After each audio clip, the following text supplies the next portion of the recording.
And we are back. Welcome back, everybody, to Beyond the Tool Belt, episode 313. I am your host, Ty Cobb-Backer, and thank you for joining us on this Wednesday edition. We will be right back after a short intro from our sponsors. TC Backer. Roofing, siding, windows, gutters, solar. Roofing, siding, windows, gutters, solar. TC Backer. This isn't motivation, it's reality. Built in the trenches, forged through mistakes, paid for with scars, no shortcuts. Just real leaders doing real work. Every week, we pull back the curtain on the weight of real leadership. If you're still standing, you belong here. Please welcome your host of Behind the Tool Belt, Ty Cobb-Backer. And we are live. What's happening, everybody? Merry Christmas Eve, everybody. Man, 6 years, 1 week. Coming up on our 7th year. We only have 51 weeks left. 51 weeks, 51 episodes of Behind the Tool Belt until we reach our 7th year of Behind the Tool Belt. And I must say, we've crushed it. We've wrecked it. We've broke it. We've fixed it. We rebuilt it. And we're still standing. We're still here. And I'd like to wish everybody a Merry Christmas and a Happy New Year. Today I want to talk about something that's probably not aired enough. And I think it kind of coincides with our number 6 core value. And I don't know if I've ever necessarily talked about or brought up or mentioned our core value, competitive greatness. But I'm gonna touch on that a little bit later. I'm gonna bring that up because I really think what I want to talk about today kind of aligns well with that. And I think finishing it off strong and not letting up, not necessarily letting myself go into vacation mode yet because the year's not over yet. Like a lot of people, I think, out there, especially in our industries, kind of let up a little bit. And now is where we start watering all those seeds that we planted over the past several months and really start digging in and diving in and getting busy, as we approach the new year. That way we can come out of the gates swinging on January 5th, that Monday morning. We're going to have our shit together. We're going to have shit stacked up, and we're going to come out swinging. So I think with all the reflection that I've done over the past several months of how the year has gone and how we want next year to play out, and not that it'll be perfect in any way, shape, or form, but there's some things that I've really been thinking about, and some of that is making our wrongs right, and not just in business, but with family, with friends, with coworkers, even ourselves. Okay, and Christmas isn't about presents. It's about, for me, reconciliation, humility, forgiveness, and why not restoration? Considering the fact that we are in the roofing restoration industry here. So it's about restoration and rest, getting time, being present with your family and those that you love. And that's my goal this holiday season, is to be where my feet are and be present, and all those good things. And it's not about receiving, and that's a different topic for another time. And receiving is just as important as receiving. And I'm starting to learn a lot more about that. I'm not a very good receiver, but it's about the willingness to give back, including apologies, ownership, and grace. If we believe in growth, leadership, competitive greatness, like I mentioned earlier, and I'll dig into that a little deeper later. Then making things right isn't optional; it's required. And so, what does it mean? What does it mean to make wrongs right? And it's not saying, "I'm sorry you feel that way. That's just the way I am. I agree to disagree." That's not it. What it is, it's taking ownership without excuses. And that last piece there, right? Because I hear a lot of people take ownership, but then they got 15 excuses after. Oh no, it's my fault. But that's not necessarily taking ownership. That's still deflecting the blame onto something or someone else. Taking ownership with zero excuses is something entirely different. And it's a skill. And a skill is something that you can work on and get better at it and all that good stuff. But admitting when you are wrong, even when you're partially right, okay, being willing to have uncomfortable conversations, okay. In the Christmas story, it's about humility, God stepping down, okay. And leadership works the same way, okay. The best leaders step down emotionally to lift others up. And that's probably one of the biggest things I've learned over the years, okay, is not taking credit, lifting others up, stepping back, letting them do the work, letting them feel the fulfillment, letting them take the responsibility, letting them reap the rewards and feel that self-worth, okay, and not snatching that from them. Okay, and that's probably another topic for another podcast, which I'm sure we'll touch maybe a little more on that later. I'm not sure. We'll see where my mouth takes us on this Wednesday afternoon on the eve of Christmas, the holiday spirit. So I'm going to try to define competitive greatness here a little bit. And then what I'll probably do is tell you exactly what I think, my interpretation, because a lot of people were sitting here probably thinking, yeah, we're going to go out and kick some ass. We're going to kick everybody's ass. Woo. Yeah. So competitive greatness isn't about domination. Okay. At least not along the lines of our core value. It's doing the right thing when it costs you. Okay. Holding yourself to a higher standard when no one is watching. Okay. And we all know what that is. All right. And it's choosing character over ego. And that is hard. God, is that hard? And this is bottom line. I've talked about this before, but anyone can win when it's easy. When things are going easy, you can win. Competitive greatness shows up when things are going wrong. Okay. And you decide to own it. Many things, I've made lots of bad decisions personally and professionally. And when things go wrong, I have to own that. I have to own it. I have to learn from it. I have to clean it up and I have to move on. But I think the most important thing is, owning it and learning from it. Learning from it is the biggest thing, and on a smaller scale, because I had some things in mind when I was thinking that right there, but on a smaller scale, it's like, just calling a homeowner back when you drop the ball. Okay. Apologizing to a team member who I've been short with.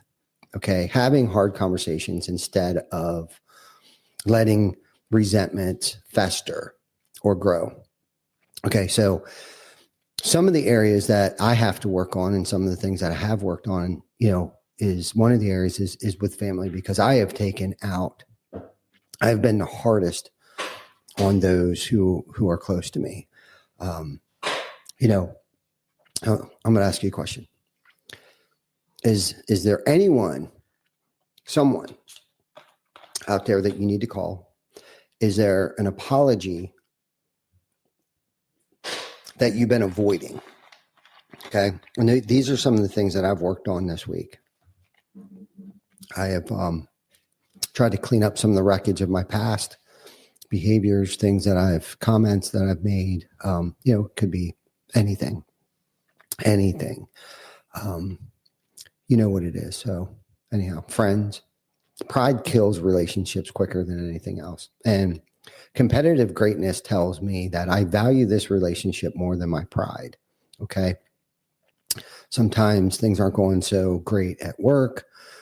I take it out on my coworkers, my teammates, and see, this is where there's what I call leadership moments, where apologizing, publicly when I was wrong. Okay. Owning decisions that didn't work out. Okay. Trust is built faster through accountability than perfection. All right. So hold yourself accountable. Hold yourself to a higher standard. Okay. Your team doesn't need a perfect leader. Okay. Your family doesn't need a perfect dad. They just need a real one. Somebody that's going to own that shit when they're wrong and not die on that hill. And in business, customers forgive mistakes. Okay. I don't know how many countless mistakes that we've made, but what they don't forgive is avoidance. And that's the thing that I've learned, where if I can't make it on schedule, okay, is to pick up that phone the moment we've decided there's no way in hell we're going to make it. Pick the phone up. Don't give them a bunch of excuses. Give them a solid, decisive date of when you can be there. Okay. Because this is the deal. By the time you get off the phone, they may be pissed at first, but by the time you get off the phone with them, they're going to be relieved. They're going to know how to schedule their day, their week, or whatever it is. The sooner you can let them know. Okay. I would much rather have them pissed off at me for 5 minutes than 5 days of avoidance when I'm avoiding them. And cultures are shaped by what leaders tolerate in themselves. And I know that. I've watched it. I've seen it here. I've seen our leaders. I've seen it myself, where my behaviors are mirrored by those that are around me. I've watched excuses being made by our leaders, and then those under them using those same excuses. I've watched it. I've seen it. I've felt it. And you're only as good as what you tolerate, especially with yourself, right? So, and a lot of this ties back to what I call competitive greatness. Okay. And great leaders don't hide. Okay. They don't avoid shit. They correct, they restore, they grow, they learn from that stuff. Okay. So I got a Christmas challenge. Okay. I'm going to call it the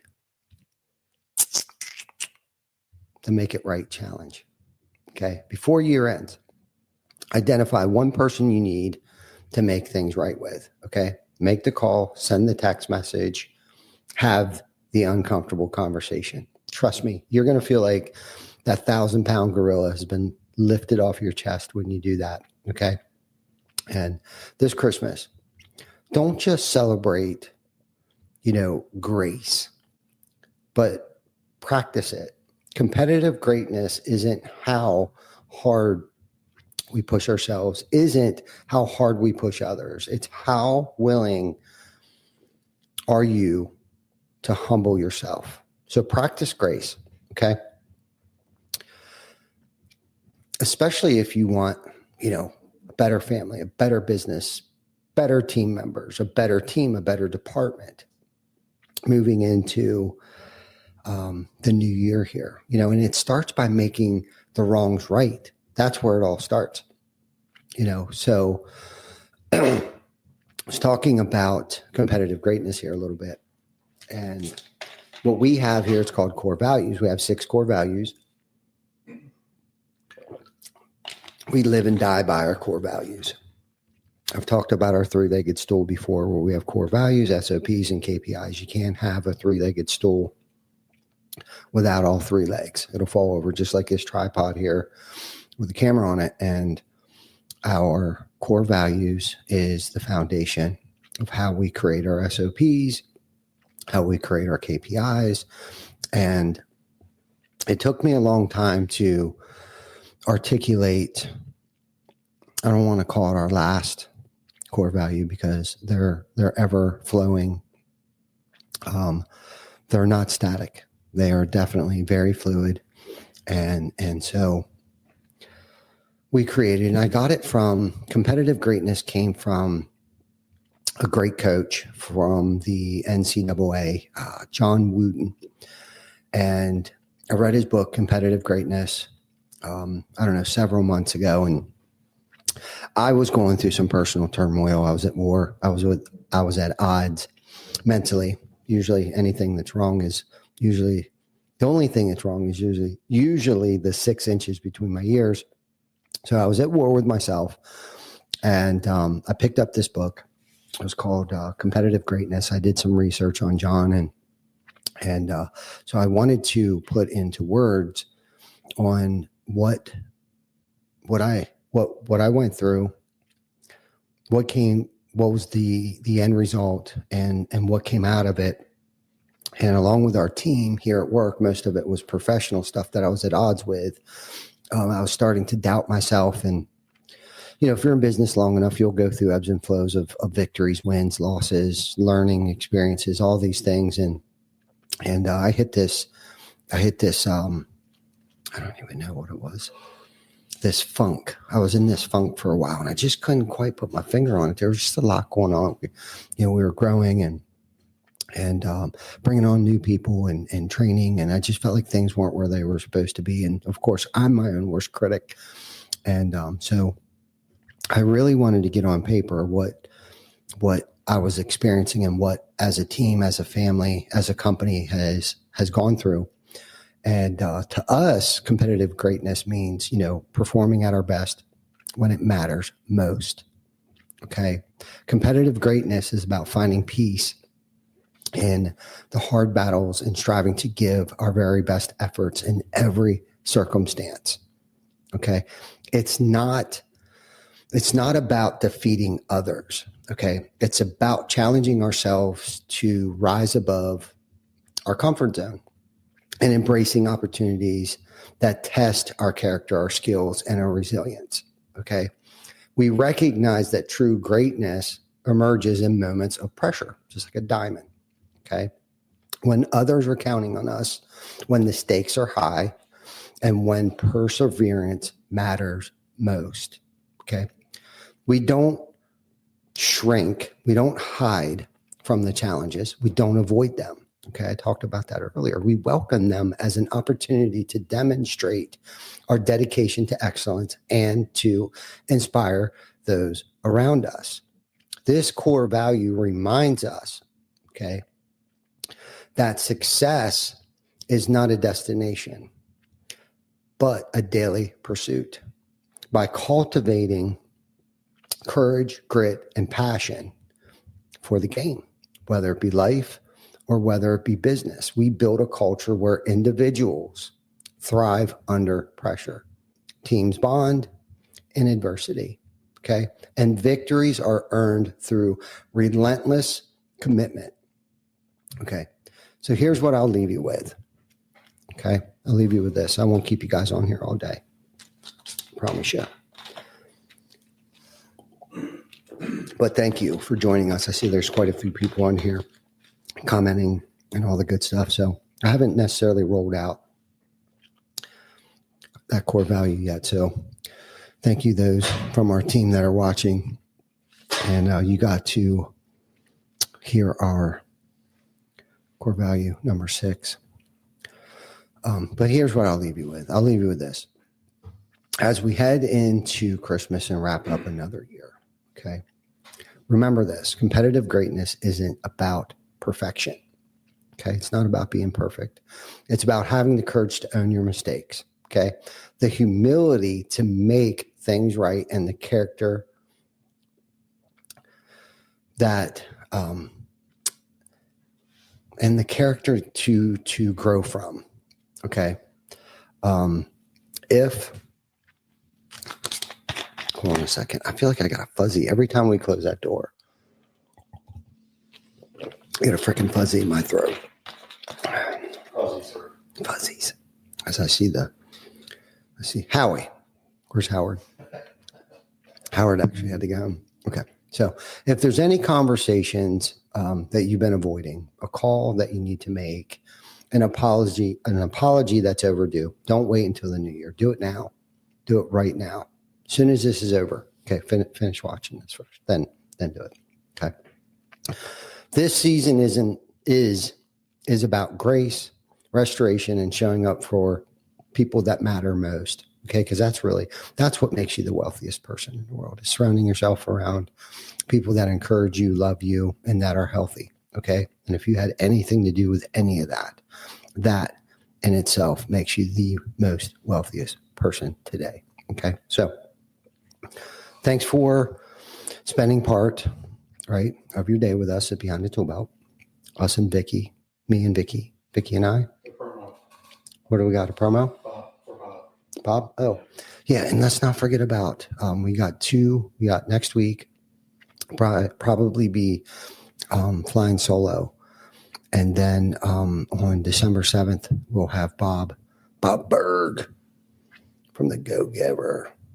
Yeah, super excited about that. So thanks for spending your day with me on Behind the Tool Belt. If this episode hit home, share it with someone who needs to hear it. Okay, so from my family to yours, Merry Christmas. Be intentional, be accountable, and when it matters most, choose competitive greatness. Till next week, you guys take care of each other. Merry Christmas.